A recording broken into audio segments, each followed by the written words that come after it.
Good morning mga kagigil! Gagawa na po tayo ng ating breakfast. Okay, start na po tayo.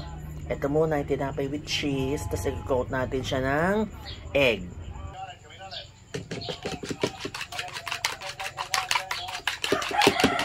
Ayan, na-coat na po ng egg yung ating tinapay, ano, na may cheese. Ipa-fry na po natin siya.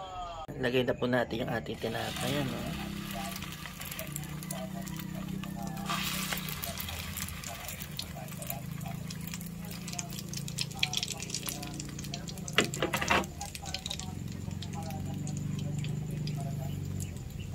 Fry on both sides. Sandali lang po yan.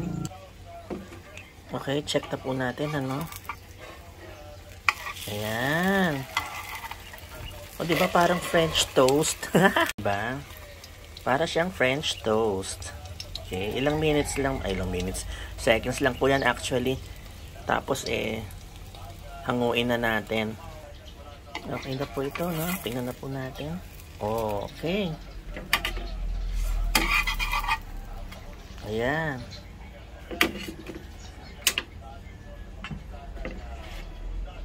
Yan na po. Ayan. Ito na tayong pancit canton. Okay, pwede na po yan, ano? Hanguin na natin. Ayan na po mga kagigil. Mag-breakfast na tayo. Magmamilo muna ako, no? Ayoko muna magkape ngayon. Ayan.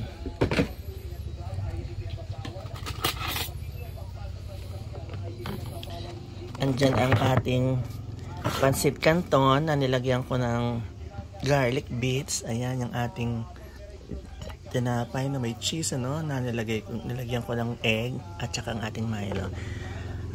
Almusal na tayo mga kagigil. Good morning!